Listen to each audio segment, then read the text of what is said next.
Police say it was the worst night of violence in Leicester since the summer of 1981. Gangs of youths, frustrated by the strong police presence around the football ground, moved into the Highfields area, and it was here the worst rioting took place. Cars were overturned, set on fire, shops were sacked and looted, and police came under attack from bricks, paving stones and even petrol bombs. This chemist shop was one of the first to be ransacked. There were about 150 to 200 youths, all mixed, West Indian, English, Asians, throwing the bricks all over the places. 4 policemen were taken to hospital and there were 40 arrests. 300 officers were needed to quell the riot. Reinforcements came from Nottingham. Police say the violence could have got totally out of hand, but luckily local residents didn't join in. People didn't come out and get involved. They let us get on with our job, and I'm thankful to them for that. And I think it really does show that the people in that area, all they want to do is to live a peaceful, normal life, and they don't want this sort of bother, and they certainly don't want that sort of individual going into their area and stirring up trouble. Police say the most horrifying aspect was the use of petrol bombs by football hooligans. The first time this has happened. They say it's copycat rioting. Leicester City Football Club, in the meantime, says the events of last night prove the problem has little to do with football. It isn't football's problem, it's the nation's problem. Here we had a game last night, 10,000 plus people, 4,000 from Derby, no problem in the ground at all, a good atmosphere, the result was wrong, well that's life. They all went out of the ground without any problem. We've got the police have got videos of that from the internal cameras, and then there's a problem miles away. The clearing up operation is continued throughout the day. People who were too terrified to leave their homes in the night finally emerged to talk about what happened. Well, the noise, the petrol bombs being thrown, the car on fire up the street, the police were all across here with the shields. We saw all the young kids running after some shops and all that, smashing windows, that's it. It's no good, man. It isn't going to solve nothing, is it? What's it going to solve? Not a lot. Considering the scale of the damage, the area has returned to normality very quickly. But tonight the police are taking no chances. Dozens will be on standby throughout Highfields, many with riot equipment.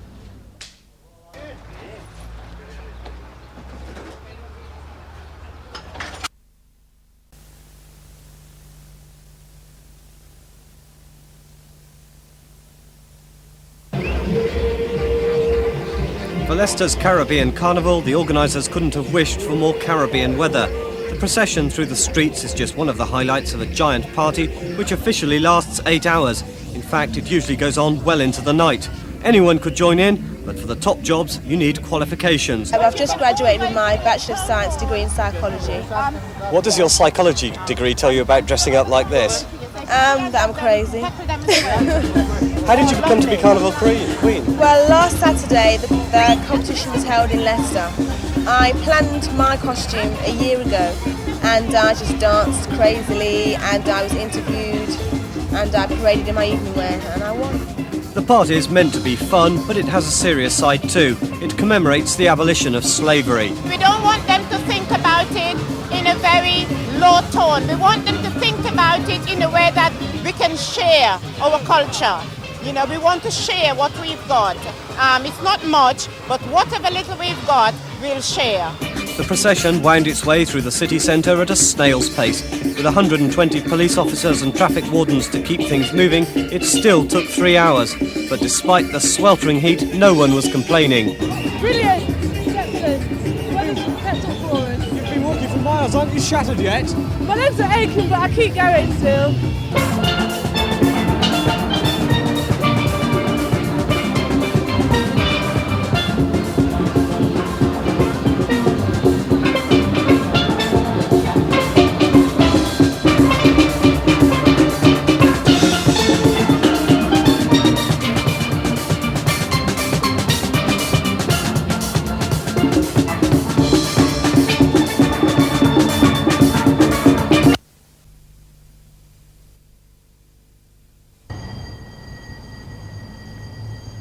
It's now 7 months since Highfields was the scene of a riot. Police were unable to contain trouble near the railway station after a football match, and gangs of youths moved into Highfields and started a pitched battle. It took riot police most of the night to bring the area back to normality. Some cars and shops were set on fire and there was looting.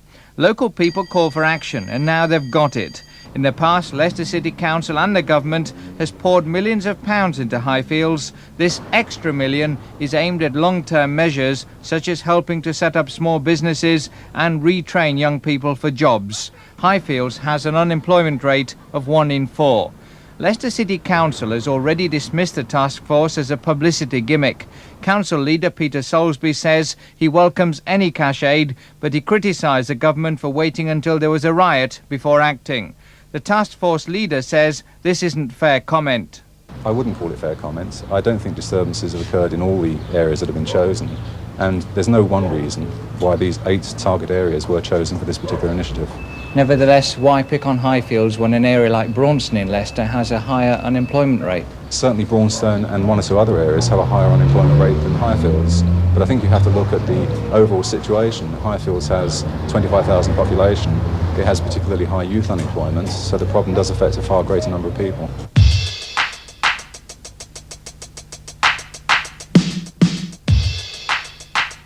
The task force's priority is to do something for the youngsters, so community projects will receive immediate attention.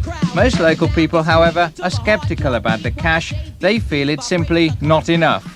What they're going to do is just make the outside area look nice, where the inside parts will be just left as it is. Well, you just look around the place, you know, you can see the depression in the area, can't you? So, you know, you can judge that for yourself. Well, I don't think it'll be enough, but at least it's a start, isn't it? The task force doesn't promise instant cures. It doesn't promise to bring down unemployment drastically, but it does promise changes. It says, don't judge us now, come back in 3 years.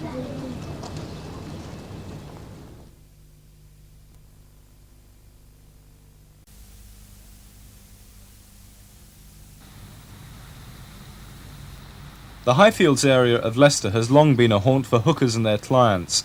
Some of the residents have learned to live with the problem, but others have found that being constantly accosted by curb crawlers looking for prostitutes has put an unacceptable restriction on their lives. Leicestershire's Chief Constable Alan Goodson says the level of prostitution is not as high as it is in Nottingham and other places, and he's not planning to prosecute curb crawlers as they do in Nottingham. Nor is he planning large-scale swoops on Highfields, but he will be stepping up surveillance.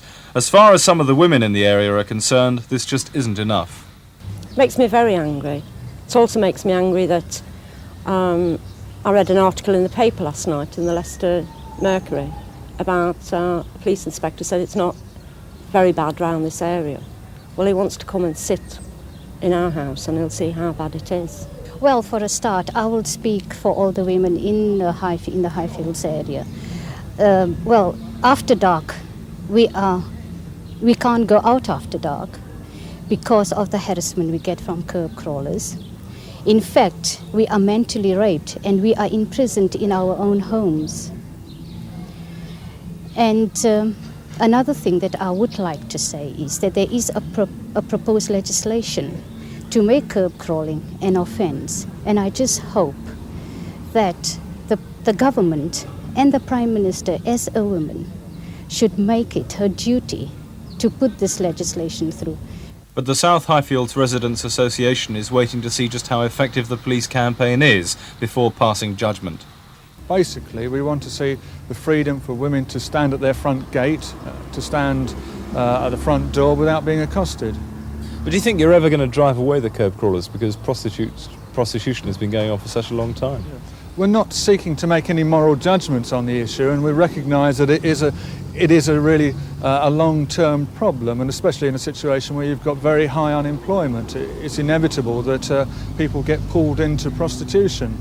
All we're seeking to do is to reduce the nuisance for ordinary women going about their everyday business.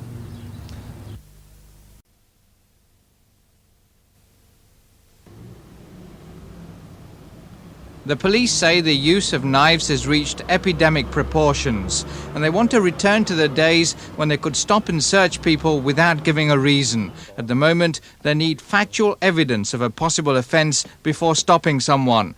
But black youngsters who feel they're often singled out for searches say a change in the law will make relations with the police much worse. Yeah, violence, more riots and that. They'll probably come back because of that. I don't think it's right at all. Some youngsters, both black and white, feel the police are too heavy-handed and already have too many powers. Me and my friends were stopped by the police because they said that a lady phoned to say that we was robbing the place, petrol station. And they chased us, caught us and started searching us, handcuffed us in the car, took us down to the police station, put us in the cell for 2-3 hours. Then searched us again, questioned us, searched us again, and just sent us home. You were stopping your suspicion of drugs or whatever. You would think you've been doing this, and no reason at all. How would you react if the police had even wider powers to search you? Well, it's too wide now. For some years now, the police and the black community in Leicester have enjoyed good relations. But there are fears that that won't last if the law is changed.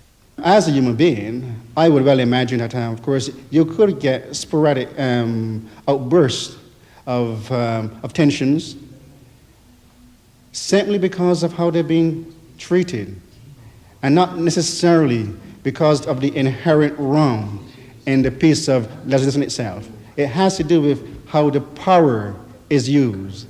Begot said that power corrupts, and absolute power corrupts absolutely.